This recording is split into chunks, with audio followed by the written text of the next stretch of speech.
Hello students, I welcome you all to Impetus CUET. I hope सब खैरियत से हैं, अपना बहुत ध्यान रख रहे हैं एंड सिंसियरली आप अपने एग्जामिनेशन की प्रिपरेशंस में लगे हैं, जमकर मेहनत कर रहे हैं। तो जैसा कि आप जानते हैं, लास्ट लेक्चर में हम लोग पढ़ रहे थे क्लास 12 हिस्ट्री की पहली किताब और उसका पहला चैप्टर जिसका नाम है ब्रिक्स बीट्स एंड बोन्स। इसमें जो टॉपिक हम लोगों ने लास्ट लेक्चर में पढ़कर खत्म किया था दैट वाज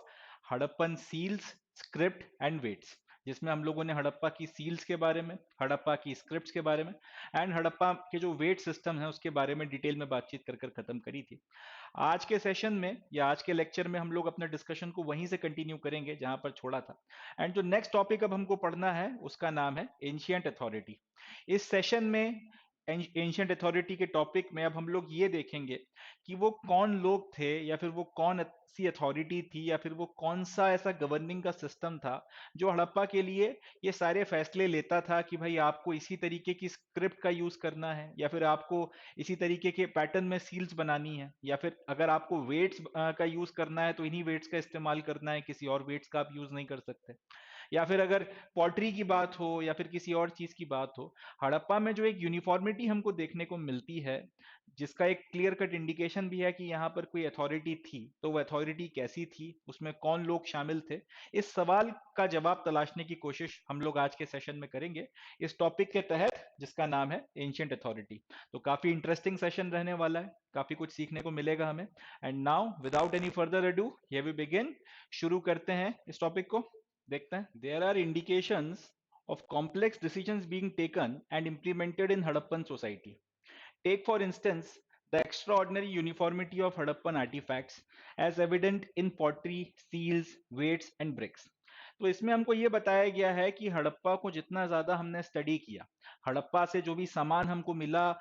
अलग अलग जो हड़प्पन सेटलमेंट्स हैं वहां पर जब हम लोगों ने सामान की खोज करी और वहां से जो भी सामान हमको मिला उसको स्टडी कर कर हमको एक बात समझ में आती है कि इसमें एक गजब की यूनिफॉर्मिटी है। चाहे हड़प्पा की सील्स की बात की जाए, हड़प्पा में जो वेट्स का सिस्टम इस्तेमाल होता था उसकी बात की जाए, हड़प्पा की अलग अलग जगहों पे जो पॉटरी मिली है आप उसकी बात कर लो, हड़प्पा में जो ईंटें मिली हैं आप उनकी बात कर लो। हर एक चीज में हड़प्पा से मिलने वाले जितने भी आर्टिफैक्ट्स हैं इसमें एक बड़ा गजब का पैटर्न है और उस पैटर्न में भी एक सबसे स्ट्राइकिंग जो चीज निकल कर आती है वो है एक यूनिफॉर्मिटी। चाहे आपको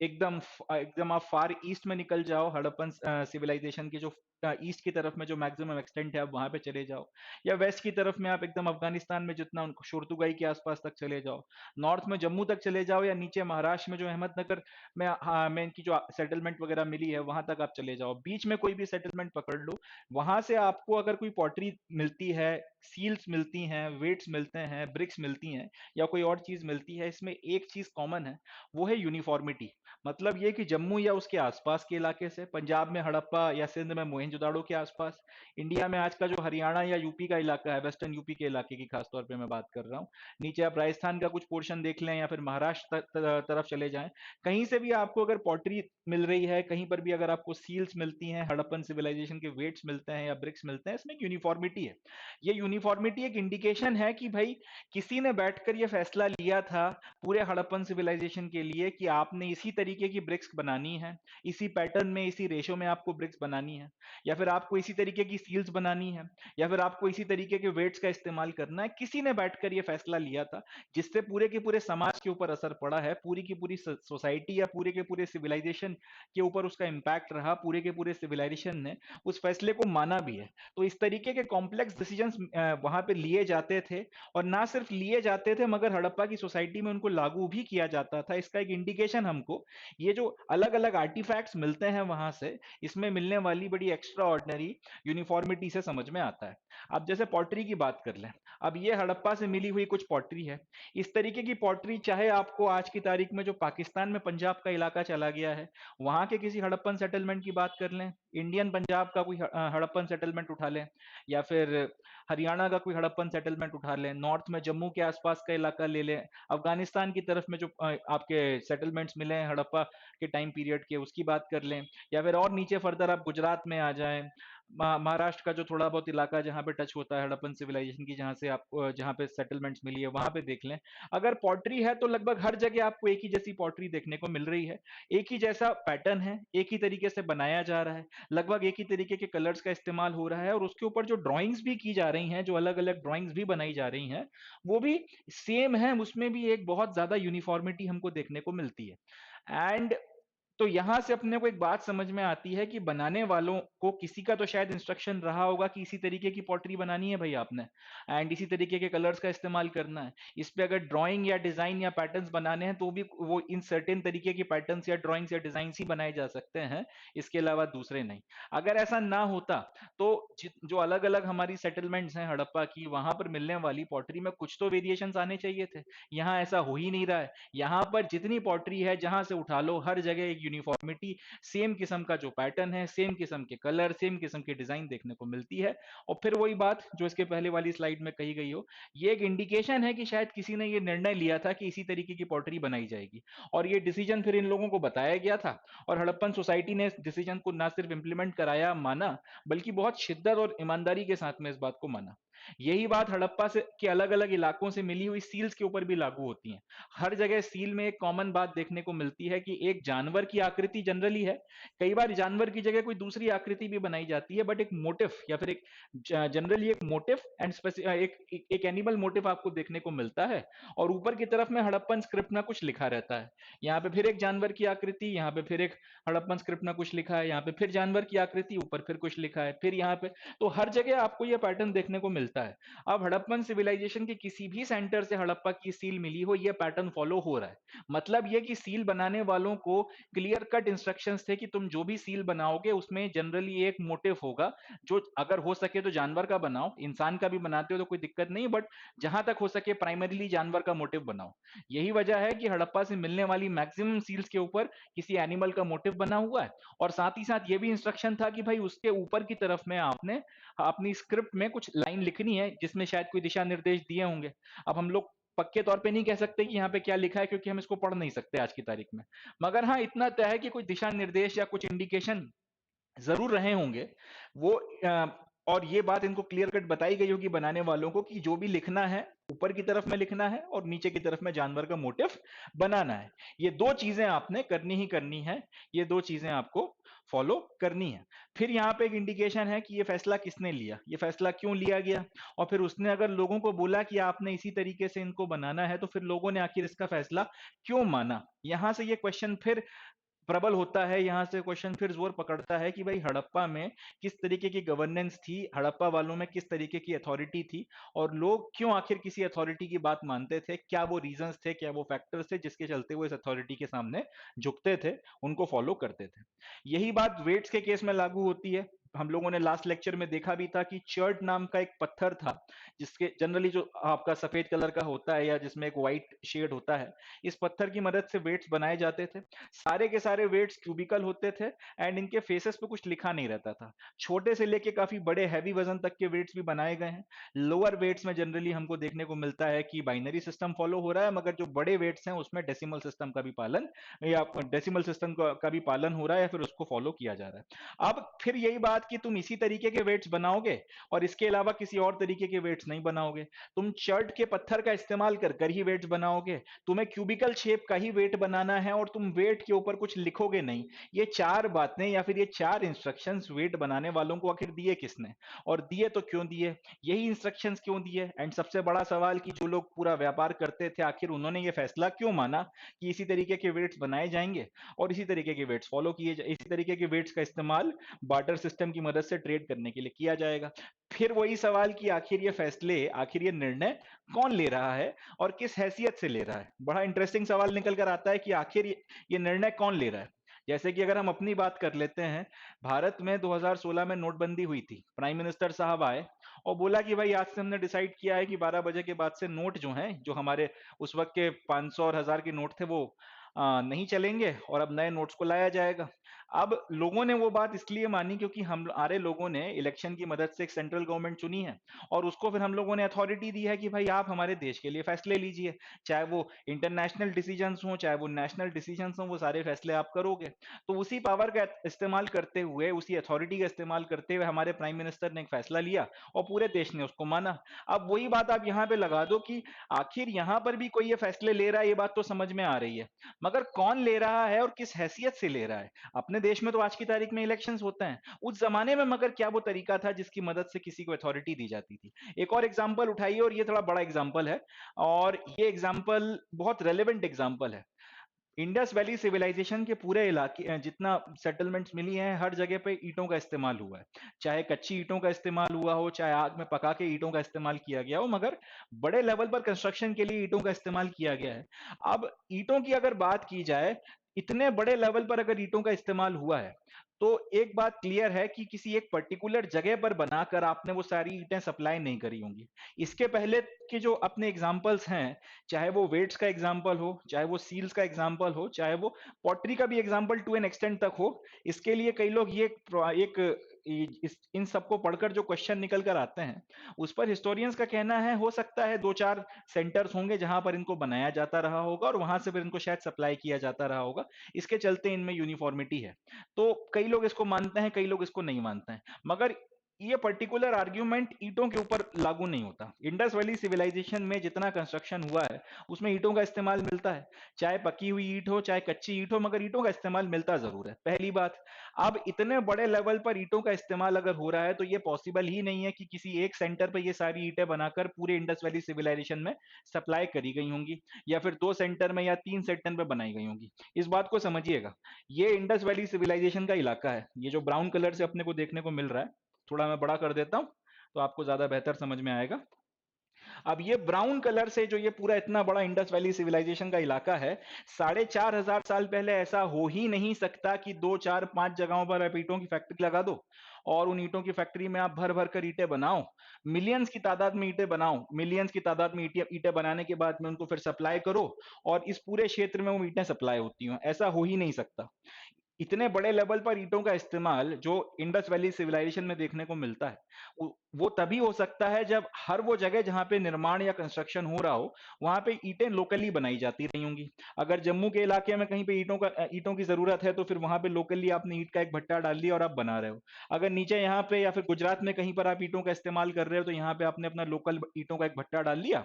और वहां पर फिर आप ईंटें बना रहे हो और उनका इस्तेमाल कर रहे हो। मगर इंटरेस्टिंग पॉइंट ये निकल कर आती है कि चाहे आप यहाँ कोई एक सेटलमेंट पकड़ लो, चाहे आप यहाँ पकड़ लो, चाहे आप यहाँ पकड़ लो, चाहे यहाँ पकड़ लो, यहाँ ले लो, यहाँ ले लो, कहीं पर भी चले जाओ, ईंटें आपको हर जगह एक ही रेशो की देखने को मिलती हैं। ये बड़ा इंटरेस्टिंग पॉइंट है। हड़प्पा की ईंट चाहे कहीं की भी मिली हो और चाहे नींव के लिए इस्तेमाल की गई हो, चाहे ऊपर का कंगूरा बनाने के लिए इस्तेमाल की गई हो, यूनिफॉर्मिटी उसमें गजब की है, उसमें एक यूनिफॉर्म रेशो फॉलो होता है। हड़प्पा की हर ईंट, लेट से ये अगर हड़प्पन ईंट है,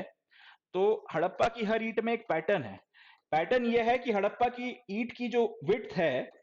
लेंथ हमेशा उसका 4 गुना है और ब्रेड्थ जो है वो हमेशा उसका 2 गुना है। हड़प्पा की ईंट की जो भी विड्थ निकल कर आती है, ये जो विड्थ निकल कर आ रही है, या फिर हाइट निकल कर आ रही है, हड़प्पा की हर ईंट की लेंथ, यानी कि ये जो सिरा है ये इस विड्थ का 4 गुना है और जो ब्रेड्थ है ये हमेशा इस विड्थ का 2 गुना निकल कर आता है। ये एक कॉमन यूनिफॉर्मिटी हमको देखने के लिए जम्मू से लेके गुजरात तक और अफगानिस्तान से लेके वेस्टर्न यूपी तक के हड़प्पन सिविलाइजेशन के सेटलमेंट्स में मिलती है। तो इसके पहले जो सामान हमको मिला है और उसको लेकर स्कॉलर्स का जो आर्ग्यूमेंट है कि हो सकता है दो चार पांच जगहों पर इन सामान को बनाकर पूरी सिविलाइजेशन में ट्रांसफर किया जाता हो, वो यहां पर लागू नहीं होता। मिलियंस की तादाद में ईंटें बनाकर एक दो चार पांच छह सात आठ 10 जगहों से भी पूरे सिविलाइजेशन के लिए सप्लाई नहीं की जा सकती, ये बात हमको क्लियर समझ में आती है। मतलब ये कि जितने बड़े लेवल पर ईंटों का निर्माण हुआ है, चाहे इंडस वैली सिविलाइजेशन के इस पूरे इलाके में कहीं पर भी हुआ हो, वो लोग ईंटों का इस्तेमाल किया गया है, वो लोकली बनाई गई ईंटों का इस्तेमाल किया गया। अब क्वेश्चन ये उठता है कि अगर लोकली बनाई गई ईंटें हैं, तो पूरे सिविलाइजेशन में कहीं पर कोई भी हिस्सा पकड़ लो, आखिर इस ईंटों में इतनी गजब की यूनिफॉर्मिटी या फिर इतना यूनिफॉर्म रेशो क्यों देखने को मिलता है? चाहे इतनी बड़ी ईंट हो, चाहे इतनी छोटी सी ईंट हो, चाहे इतनी लंबी ईंट हो, चाहे कैसी भी ईंट हो, एक कॉमन पैटर्न है कि लेंथ हमेशा विड्थ का 4 गुना है और ब्रेड्थ हमेशा विड्थ का 2 गुना है। आखिर ये क्यों है? किसने ये पैटर्न डिसाइड किया कि आप इसी रेशो में बनाओगे? और क्यों ये पैटर्न पूरी इंडस वैली सिविलाइजेशन में माना गया? किसने आखिर इनको ये मानने के लिए मजबूर किया, या किसने ये फैसला लिया जिसके फैसले को इनको फिर बताया गया और लोगों ने हाथों हाथ उसको माना? मजबूरी में माना, हाथों हाथ माना, डजंट मैटर, मगर आखिर वो कौन सी अथॉरिटी थी जो ये सारे फैसले ले रही थी और इन सारे फैसलों का जो है पालन करवा रही थी? इसी तरीके से हमने पहले भी बात करी है कि कई सारी लोकेशंस ऐसी हैं जहां पे बहुत स्ट्रेटेजिक तरीके से इंडस वैली सिविलाइजेशन में कई सारी आपकी कॉलोनीज बसाई गई थी। जैसे बालाकोट की बात की जाए, नागेश्वर की बात की जाए, या इस तरीके के और भी कई सारे दूसरे सेटलमेंट्स हैं। अगर हम उनको स्टडी करें तो उनकी लोकेशन बड़ी स्ट्रेटेजिक है, और उनको फिर सेंटर्स ऑफ प्रोडक्शन के तौर पर इस्तेमाल किया जाता था। फिर यही सवाल आता है कि ये स्ट्रेटेजिक लोकेशंस आखिर किसने डिसाइड करी, किसने सोचा कि इन स्ट्रेटेजिक लोकेशंस पर अपने को जो है लोगों को लाके बसाना है, और फिर लोगों ने उनकी बात क्यों मानी, वो क्यों वहां पर जाकर बसे, और क्यों नागेश्वर और बालाकोट या इस तरीके की दूसरी जगहें स्पेशलाइज्ड सेंटर्स ऑफ प्रोडक्शंस के तौर पर निकल कर आई। फिर यहाँ ये सारे के सारे जो आपकी बातें हैं, ये सारे के सारे इंडिकेशन जो हैं, ये एक इशारा करते हैं कि एक एंशिएंट अथॉरिटी थी हड़प्पा वालों के ऊपर। कोई तो रूल किया करता था, चाहे कोई एक राजा हो, चाहे 2 राजा हो, 10 राजा हो, कोई और इस तरीके की व्यवस्था हो, मगर इतना क्लियर हो जाता है यहाँ पे कि हड़प्पा वालों की कोई एक अथॉरिटी हुआ करती थी। अब देखिए यहाँ पर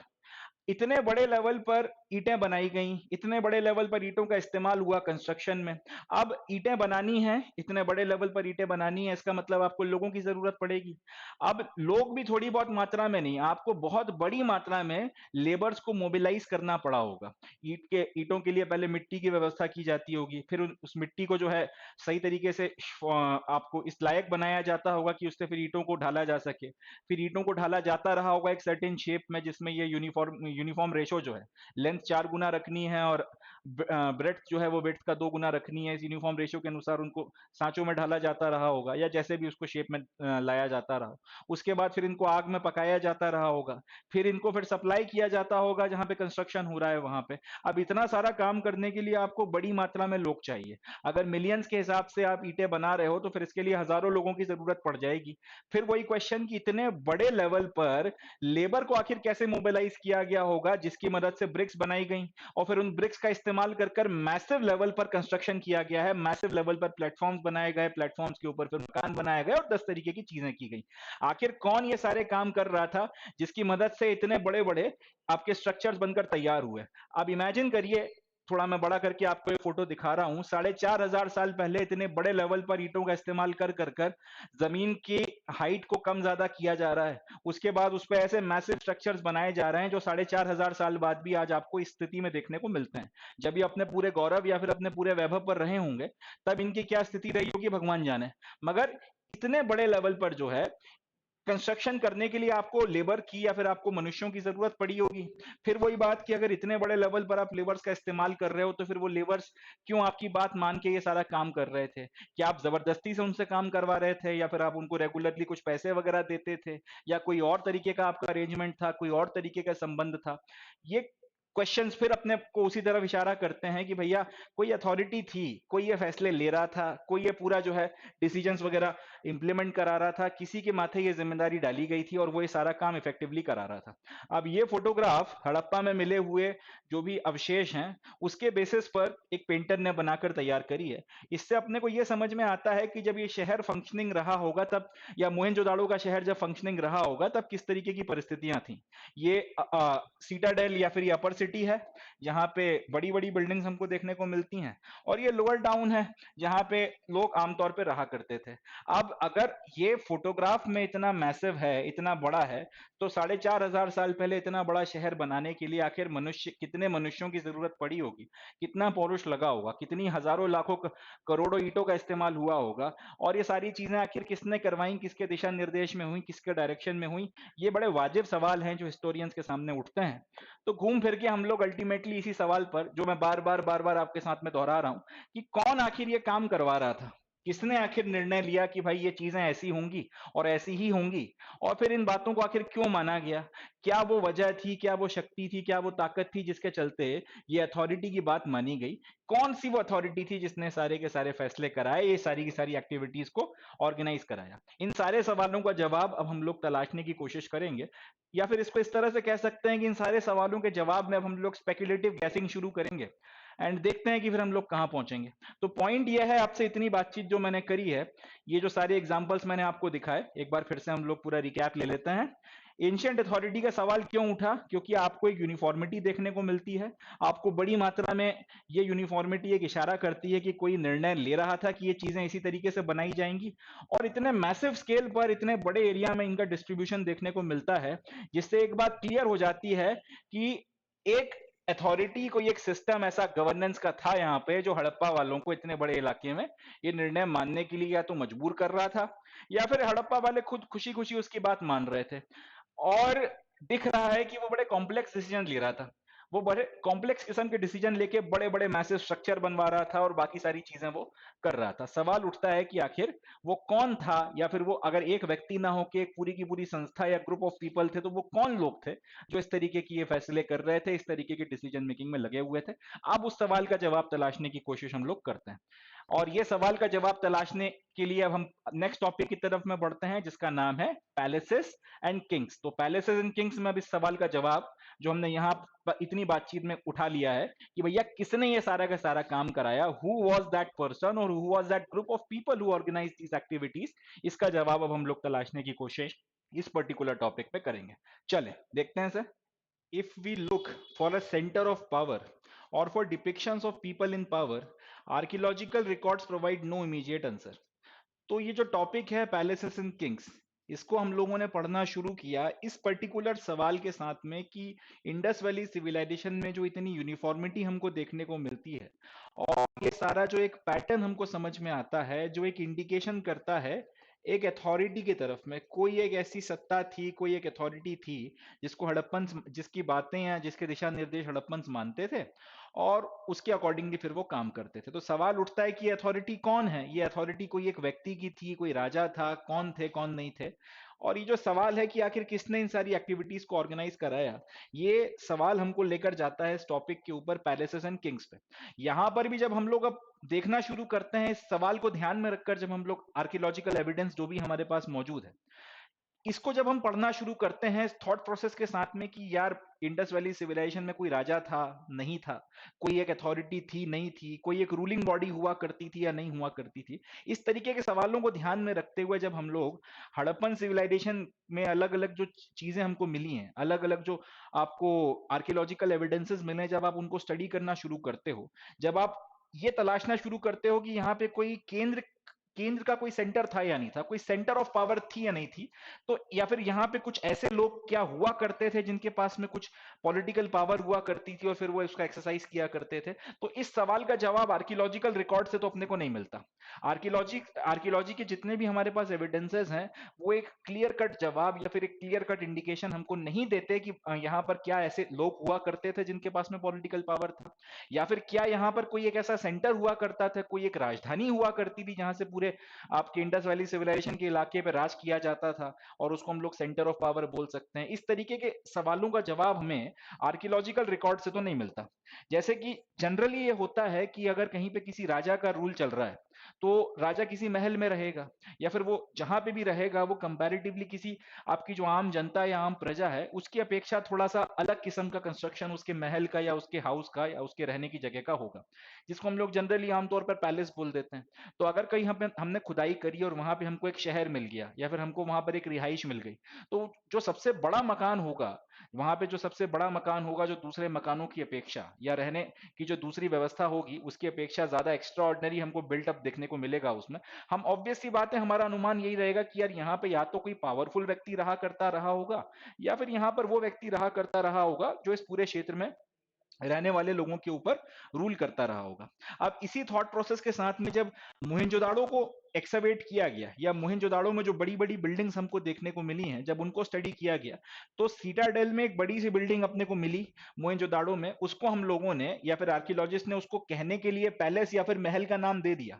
बट इस सो कॉल्ड पैलेस में या फिर इस सो कॉल्ड महल के अंदर आपको ऐसी कोई चीज देखने को नहीं मिलती जो इसको किसी तरीके से एसोसिएट कर सके एक ऐसी रिहाइश के तौर पर जहां पे कोई ऐसा व्यक्ति रहा करता रहा होगा जिसके जो या तो इस इलाके का राजा था या फिर जिसके पास में पॉलिटिकल पावर थी। अब ऐसा तो है नहीं, इस बात को थोड़ा समझिए। आपको एक रिहाइश मिली जहां पर आपको एक बड़ा मकान मिल गया या फिर एक महल जैसा इलाका मिल गया और आपको कुछ छोटे मकान मिल गए। अब जनरल अंडरस्टैंडिंग ये है कि जो बड़ा मकान है हो ना हो ये किसी राजा का होगा या फिर किसी ऐसे व्यक्ति का होगा जिसके पास में पावर होगी और जो इन छोटे मकान में रहने वाले लोगों पर रूल किया करता रहा होगा या फिर इनके ऊपर किसी तरीके से अथॉरिटी एक्सरसाइज किया करता होगा। अब सिर्फ मकान बड़ा हो जाना तो इंपॉर्टेंट नहीं होता ना। अब इसके अंदर जो सामान मिलना चाहिए, इसकी जो बनावट जिस तरीके की होनी चाहिए, इसके अंदर और जो बाकी चीजें मिलनी चाहिए जो एक इशारा करें कि ये एक्चुअल में पैलेस था और यहाँ पे शायद कोई राजसीय परिवार रहता था या फिर एक ऐसा परिवार या फिर ऐसा व्यक्ति रहता था जिसके पास पॉलिटिकल पावर थी, उस तरीके का कोई इंडिकेशन अपने को मिला नहीं। मोहनजोदाड़ो में एक बड़ा मकान मिल गया या फिर एक बड़ा आप कह सकते हैं एक बड़ी बिल्डिंग आपको मिल गई, आर्कियोलॉजिस्ट ने अपनी आदत के हिसाब से उसको पैलेस नाम भी दे दिया। पैलेस का मतलब हिंदी में होता है महल। मगर फिर वही बात कि इस सो कॉल्ड पैलेस के अंदर या फिर इस सो कॉल्ड महल के अंदर ऐसा कोई स्पेक्टेक्युलर अरेंजमेंट या ऐसी कोई स्पेक्टेक्युलर चीज नहीं एसोसिएट की जा सकती जिसके बेसिस में हम लोग कह सकें कि यार यहाँ ये सच में एक्चुअल में किसी राजा का महल था या किसी पॉलिटिकल पावर को एक्सरसाइज करने वाले व्यक्ति की रिहाइश थी या फिर इस तरीके की या फिर यहाँ पे सच में कोई ऐसा व्यक्ति रहा करता था जो मोहनजोदाड़ो शहर पे रूल करता हो। इस तरीके की कोई चीज अपने को यहाँ पर नहीं मिलती। तो कुल मिलाकर ये जो सवाल है कि मोहनजोदाड़ो में इन पर्टिकुलर या फिर हड़प्पा के इलाकों में भाई किस तरीके का व्यक्ति रहा करता था, आर्कियोलॉजी के पॉइंट ऑफ व्यू से जो सामान हमको यहाँ पे मिला है, आर्कियोलॉजिकल पॉइंट ऑफ व्यू से सवाल का जवाब नहीं दिया जा सकता कि पॉलिटिकल पावर किसके पास थी। अब ये जो महल या फिर जो सो कॉल्ड पैलेस है, ये जो बड़ी सी बिल्डिंग है जिसके कुछ अवशेष अपने को यहाँ देखने को मिल रहे हैं। अब नो डाउट मोहनजोदाड़ो में जो दूसरे रिहाइश की जगह आपको देखने को मिली उसकी अपेक्षा ये कंपैरेटिवली थोड़ा सा ज्यादा बड़ा है। बट फिर यहाँ पे ये ऑब्वियस ही बात है, इसका शेप और बाकी सारी चीजें हैं, बट इसके साथ में ऐसा कोई अलग से कंस्ट्रक्शन या इस तरीके की चीज कम से कम हमें मिली नहीं। या फिर ये हो सकता है कि 4-4.5 हजार साल में समाप्त हो गई हो तो हम उसके चलते उसको नहीं हासिल कर पाए। मगर ऐसी कोई स्पेक्टेक्युलर चीज एसोसिएट नहीं की जा सकती जो पॉलिटिकल पावर एक्सरसाइज करने वाले लोग यहाँ पे रहा करते थे उसकी तरफ में इशारा करती हो। अब इसी तरीके से यहाँ पर हमको एक स्टोन की स्टैच्यू भी मिली है। A stone statue was labeled and continues to be known as Priest King. This is because archaeologists were familiar with the Mesopotamian history and its priest kings and have found parallels in the Indus region. तो इसके अलावा ये जो बड़ी बड़ी buildings मिली हैं, इसके अलावा ये मोहनजोदाड़ो में हमको एक पत्थर से बनी हुई मूर्ति भी मिली है। पहले मैं आपको ये मूर्ति दिखा देता हूँ, फिर हम लोग बात करते हैं आगे। तो ये इस तरीके का हमको यहाँ पर एक बड़ा सा बिल्डिंग सॉर्ट ऑफ कुछ देखने को मिला जिसको हमने पैलेस बोल दिया, बट एक्चुअल में ये राजा का मकान था या नहीं था, राजा यहाँ पे रहता था नहीं रहता था, इसको हम लोग कुछ पक्के तौर पे नहीं कह सकते। इसी तरह यहाँ पे पत्थर की बनी हुई एक ये मूर्ति भी हमको मिली है, इसको अब हम लोगों ने नाम दे दिया है प्रीस्ट किंग। मगर और आज की तारीख तक भी हम लोग इसको प्रीस्ट किंग ही कहते हैं। मगर इसको प्रीस्ट किंग इसलिए नहीं बोला गया कि ये यहाँ पे कोई इस तरीके का पुजारी था जिसके पास में राज करने की भी ताकत थी, सिर्फ इसलिए हमने इसको ये नाम नहीं दे दिया। इसको प्रीस्ट किंग बोलने की वजह यह है कि यहाँ पर जिन लोगों ने आर्कियोलॉजी की थी वो लोग मेसोपोटामियन हिस्ट्री के साथ में परिचित थे। मेसोपोटामिया में भी उन्होंने आर्कियोलॉजी का काम किया था या मेसोपोटामिया की हिस्ट्री के बारे में भी उनको अंदाजा था और वहां के बारे में इनको ये पता था कि वहां के जो पुजारी हुआ करते थे उन पुजारियों के पास में राज करने की भी ताकत थी। तो इसलिए वहां की जो रूलिंग क्लास थी वो प्रीस्ट किंग कहलाते थे। और क्योंकि इस टाइम पीरियड तक मेसोपोटामिया में हमको कुछ मेसोपोटामिया का जो इलाका था वहां पर इंडस वैली सिविलाइजेशन की भी कुछ कुछ सील्स वगैरह मिल गई थी, कुछ रिलेशनशिप स्टैब्लिश हो गया था ट्रेड वगैरह का। तो फिर हम लोगों ने कोशिश ये करी, आर्कियोलॉजिस्ट ने कोशिश ये करी कि मेसोपोटामिया की जो हिस्ट्री है उसके साथ में अपन लोग इंडस वैली सिविलाइजेशन की हिस्ट्री के कुछ पैरेलल्स निकालने की कोशिश करते हैं। तो क्योंकि वहां पर हमको पता चल गया था कि भाई पुजारी जो थे उनके पास में राज करने का पावर हुआ करता था, इसलिए उनको हम लोगों ने प्रीस्ट किंग कहना शुरू कर दिया। And with in the mean time हमको ये मूर्ति मिल गई जो इस तरह से दिख रही है कि किसी एक अथॉरिटी रखने वाले व्यक्ति की मूर्ति है। अब हमको नहीं पता कि ये राजा था या नहीं था, हमको नहीं पता कि ये पुजारी था या नहीं था, हमको कुछ नहीं आइडिया, मगर मेसोपोटामिया की हिस्ट्री से पैरेलल लगाने के चलते हम लोगों ने इस मूर्ति को प्रीस्ट किंग का नाम दे दिया है और आज तक इस मूर्ति को प्रीस्ट किंग के नाम से ही जाना जाता है। बट इस बात को ध्यान से समझिएगा, मोहनजोदाड़ो में मिली हुई इस मूर्ति को प्रीस्ट किंग सिर्फ इसलिए कहा जा रहा है क्योंकि इस सारे एक्सकवेशन में लगे हुए जो आर्कियोलॉजिस्ट थे वो मेसोपोटामिया की हिस्ट्री के साथ में परिचित थे और वहां पे क्योंकि प्रीस्ट किंग हुआ करते थे और ये मूर्ति इनको एक मिल गई, अच्छी लगी होगी, पैरेलल ड्रॉ करने के चलते उन्होंने इस मूर्ति को प्रीस्ट किंग नाम दे दिया। अब जिस किसी भी आदमी की ये मूर्ति थी हमको नहीं पता कि वो क्या करता था या वो क्या नहीं करता था, बट हाँ इसको प्रीस्ट किंग के नाम से आज की तारीख में जाना जाता है। तो फिर वही सवाल कि इस तरीके की मूर्ति मिल जाने भर के बेसिस पे अब हम लोग कुछ नहीं कह सकते कि यहाँ पर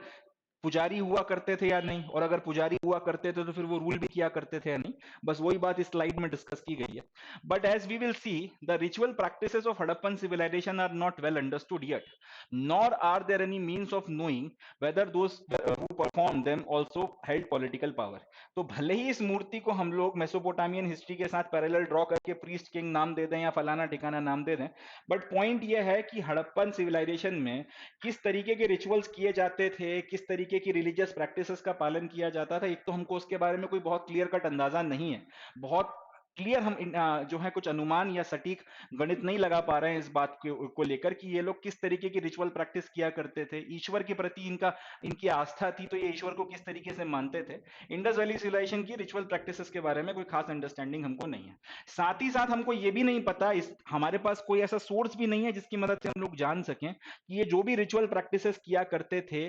क्या इन रिचुअल प्रैक्टिसेस को परफॉर्म करने वाले जो पुजारी या जो भी लोग हुआ करते थे उनके पास में पॉलिटिकल पावर थी या नहीं थी। इस तरीके के सवाल का भी हमारे पास कोई जवाब नहीं है। तो मेसोपोटामिया की हिस्ट्री के साथ में पैरेलल ड्रॉ करके हमने मूर्तियों को भली प्रीस्ट किंग का नाम दे दिया, बट फिर भी जिस तरह से मेसोपोटामिया में प्रीस्ट किंग हुआ करते थे, इंडस वैली सिविलाइजेशन में प्रीस्ट किंग हुआ करते थे या नहीं, पुजारियों के पास पॉलिटिकल पावर थी या नहीं, या फिर जो पॉलिटिकल पावर का इस्तेमाल करते थे वो पुजारी हुआ करते थे या नहीं, इस तरीके के सवालों का कोई जवाब नहीं है। इनफैक्ट हमारे पास इस सवाल का भी क्लियर कट जवाब नहीं है कि इंडस वैली सिविलाइजेशन में पूजा प्रार्थना रिचुअल्स किस तरह से होते थे, कौन करता था और करने वाले के पास में पॉलिटिकल पावर था या नहीं था। तो सवाल जो है ये कहीं ना कहीं फिर बहुत ज्यादा उलझ जाता है, कहीं ना कहीं बहुत ज्यादा पेचीदा हो जाता है। अब जब आपके पास में कोई जवाब नहीं होता तो फिर हम अटकलें लगाना शुरू करते हैं। अब जब आप अभी तक हमने बातचीत कर कर देख ली, हमको समझ में आ गया कि बड़े जो आपकी बिल्डिंग मिल रही है वो भले ही महल, उनको हम महल का नाम दे दें, बट ऐसा कुछ उसमें है नहीं कि उसको एक्चुअल में हम लोग विश्वास के साथ कह सकें कि यहाँ पे कोई राजा ही रहा करता रहा होगा। प्रीस्ट किंग्स वाला भी हमने पैरेलल बनाकर देख लिया कि शायद कोई पुजारियों के हाथ में पावर रही होगी, बट उसके ऊपर भी पक्के तौर पे कुछ नहीं कहा जा सकता। तो अब जितना उस वक्त की दूसरी सिविलाइजेशंस की समझ थी उसके साथ में पैरेलल ड्रॉ करके जितना हम लोग कह सकते थे, हमने अटकलें लगाने की कोशिश करी, हमने एक अंदाजा लगाने की कोशिश करी और हम लोग सही जवाब नहीं हासिल कर सके या सही जवाब के आसपास भी नहीं पहुंच सके। तो फिर हमने और अंधेरे में तीर मारना शुरू किया। अब कुछ आर्कियोलॉजिस्ट का कहना यह है या कुछ आर्कियोलॉजिस्ट का ये ओपिनियन है कि हड़प्पन सोसाइटी में कोई रूलर हुआ ही नहीं करता था और सारे के सारे लोग इक्वल स्टेटस एंजॉय करते थे। ये बात बहुत ज्यादा अनलाइकली है। मैं नहीं समझता पर्सनली कि ऐसी कोई चीज हो सकती है। कुछ आर्कियोलॉजिस्ट ये जरूर मानते हैं कि शायद हड़प्पन सिविलाइजेशन में किसी भी तरीके का कोई रूलर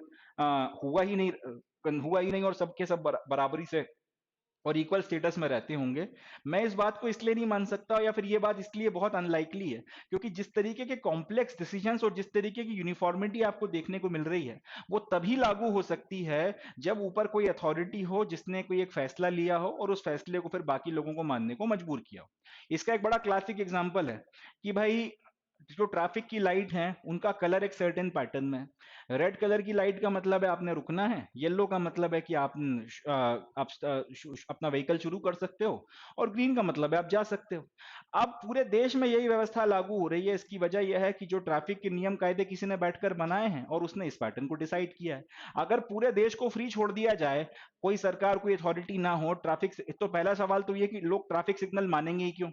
चलो मानने के लिए अगर हम डिसाइड कर लें कि ट्रैफिक सिग्नल माना जाएगा, तो हर एक जगह पे ट्रैफिक सिग्नल की लाइट्स एक ही पैटर्न को फॉलो करें वो जरूरी तो नहीं है। कहीं पे कोई और पैटर्न फॉलो किया जा सकता है, कहीं पे कोई और पैटर्न फॉलो किया जा सकता है। तो कहने का मतलब यह है, कहने का पॉइंट यह है कि ये अटकल लगाना या फिर ये अंदाजा लगाना, क्योंकि आप किसी सटीक जवाब तक पहुंच नहीं पा रहे हो एंशिएंट अथॉरिटी में, तो ये एक आंख बंद करके ये तीर मार देना कि भाई कोई अथॉरिटी हुआ ही नहीं करती होगी, हड़प्पा में कोई रूलर था ही नहीं और सबके सब इक्वल स्टेटस एंजॉय करते थे, ये बात बहुत अनलाइकली है, क्योंकि अगर ऐसा होता तो यूनिफॉर्मिटी इतनी ज्यादा नहीं आती, इतना आपको यूनिफॉर्मिटी और एक सर्टेन तरीके के पैटर्न्स देखने को नहीं मिलते। कुछ लोगों का कहना फिर ये है कि शायद कोई एक सिंगल रूलर ना रहा हो, हड़प्पा में रूलर्स तो थे मगर शायद एक सिंगल रूलर ना रहा हो, और हर एक क्षेत्र, हर एक जो आपकी सेटलमेंट है या फिर हर एक जो शहर है उसका अपना खुद का एक रूलर रहा होगा। जैसे एंशिएंट ग्रीस में था कि अलग अलग जो आपके सिटी स्टेट्स हुआ करते थे, हर एक शहर का अपना एक रूलिंग अथॉरिटी या फिर एक गवर्निंग काउंसिल हुआ करती थी, लगभग उसी तरीके की व्यवस्था रही होगी। मोहनजोदाड़ो का अपना एक अलग सेपरेट रूलर रहा होगा, हड़प्पा का एक अलग सेपरेट रूलर रहा होगा, राखीगढ़ी का अलग रहा होगा, शोरतुगाई का अलग रहा होगा। ये भी ये एक पर्टिकुलर जो है एक अनुमान है, ये भी एक पर्टिकुलर अटकल है आप कह सकते हैं, मगर कुछ लोगों का ये मानना है। पहले वाले की अपेक्षा इसमें फिर भी हो सकता है शायद थोड़ी बहुत सच्चाई हो या सच्चाई के थोड़ा बहुत ज्यादा करीब हो, मगर ये बहुत अनलाइकली है, इसके होने की फिर भी थोड़ी बहुत संभावना बनती है। चले आगे बढ़ते हैं। Yet others argue that there was a single state given the similarity in artifacts. अब वही बात आ जाती है कि मगर जिस तरीके की सिमिलैरिटी है उसके बेसिस पे कई लोग फिर ये भी मानते हैं कि शायद पूरा का पूरा इंडस वैली सिविलाइजेशन एक सिंगल स्टेट रहा होगा, और इस single state Indus valley civilization के ऊपर कोई एक पर्टिकुलर राजा या फिर एक कोई पर्टिकुलर रूलिंग अथॉरिटी रूल करती रही होगी। और ये बात कहने के पीछे का लॉजिक क्या है? ये बात कहने के पीछे का लॉजिक ये है कि आर्टिफैक्ट्स में सिमिलैरिटी है, आर्टिफैक्ट्स में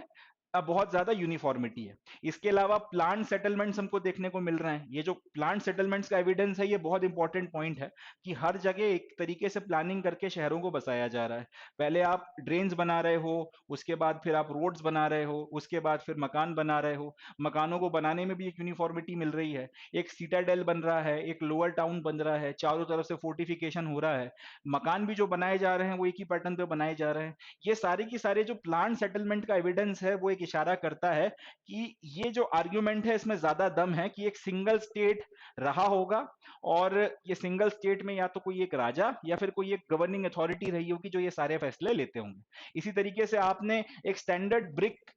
जो है एक स्टैंडर्डाइज्ड रेशो की ब्रिक साइज का इस्तेमाल करना है, या फिर सेटलमेंट्स जो हैं आपने इस तरीके से बसाने हैं कि रॉ मटेरियल आपको बहुत ज्यादा पास में मिल जाए, जो हम लोगों ने नागेश्वर में देखा था, जो बालाकोट में देखा था, जो धोलवीरा में देखा था। यहाँ पर जिस तरीके से सेटलमेंट्स को बसाया गया वो एक इंडिकेशन है, क्लियर कट इंडिकेशन है कि यार किसी ने सोच समझ के कि यहाँ पे शेल पास में मिल जाएगा, यहाँ पे आपको जो अलग अलग पत्थर हैं कार्नेलियन, जैस्पर या फिर मेटल्स वगैरह, ये सब आपको ज्यादा आसानी से एक्सेसिबल हो जाएंगे। सोच समझकर उन्होंने छोटे छोटे सेटलमेंट्स बसाए जिनको फिर सेंटर ऑफ प्रोडक्शन के तौर पे कन्वर्ट कर दिया गया। मगर ये स्ट्रेटेजिक तरीके से एक सर्टेन जगह पे अपनी सेटलमेंट का बसाना, ब्रिक साइज हो गया, प्लांट सेटलमेंट्स हो गया, ये क्लियर कट एक इंडिकेशन है कि भाई कोई एक सिंगल स्टेट शायद रहा हो, या फिर एक सिंगल स्टेट रहा होगा और उस सिंगल स्टेट में रूलिंग अथॉरिटी थी और वो फिर ये सारे फैसले लेकर ये सारे फैसलों को इंप्लीमेंट करा रही थी। चले आगे बढ़ते हैं।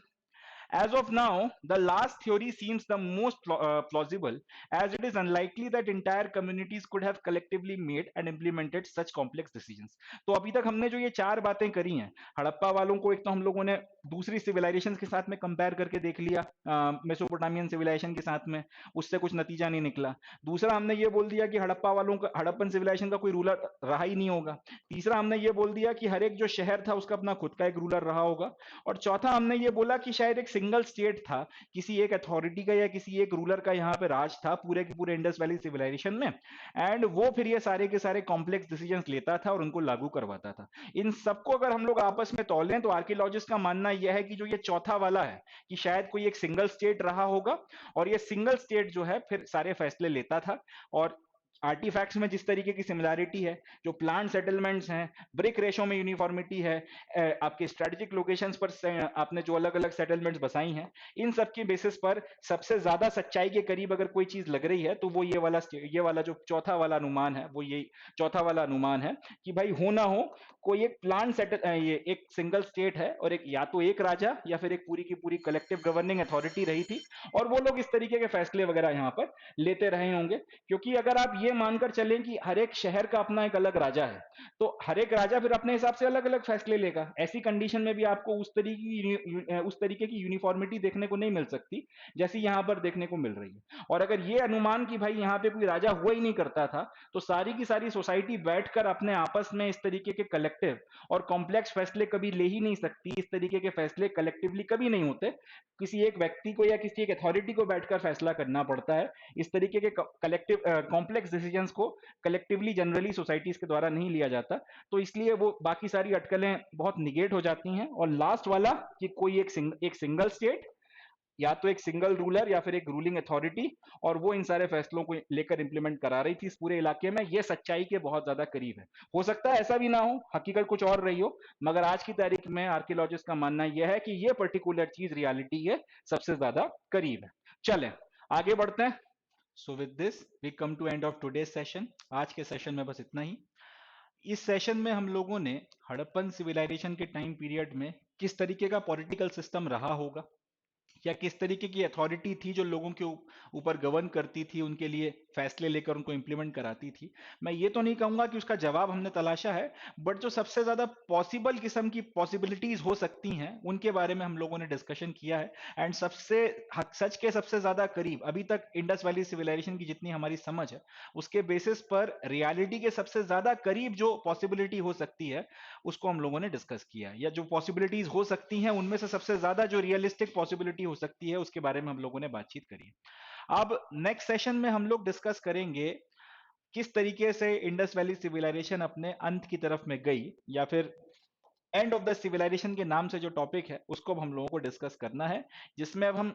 इस सवाल का जवाब तलाशने की कोशिश करेंगे कि आखिर इंडस वैली सिविलाइजेशन खत्म कैसे हुई। क्या वो फैक्टर्स रहे, क्या वो रीजंस रहे जिसके चलते इंडस वैली सिविलाइजेशन अपने डिक्लाइन की तरफ में गई, एंड क्या वो एविडेंसेस हैं जिसके बेसिस पर हम लोग उस निष्कर्ष पर निकले हैं या उस निष्कर्ष पर पहुंचे हैं कि भाई इन वजूहात के चलते इस ड्यूरेशन में या इस टाइम पीरियड में इंडस वैली सिविलाइजेशन का डिक्लाइन हुआ था। बट ये सारी की सारी बातचीत नेक्स्ट सेशन में। तब तक के लिए अपना बहुत ध्यान रखें, खुश रहें, पॉजिटिव रहें। इस चैनल को सब्सक्राइब करें एंड अपने दूसरे दोस्त जो सीयूईटी की प्रिपरेशन कर रहे हैं या किसी दूसरे एग्जामिनेशन की प्रिपरेशन कर रहे हैं जिसमें हिस्ट्री पूछी जाती है, एंशियंट हिस्ट्री आती है, उनसे भी इस चैनल को शेयर करें। जितना हो सके उतना इस वेंचर का फायदा उठाएं, सफलता और तरक्की के रास्ते पर आगे चलते रहें एंड जुड़े रहें इम्पिटस सीयूईटी के साथ। मिलता हूं आपसे नेक्स्ट सेशन में, तब तक के लिए थैंक यू एंड जय हिंद।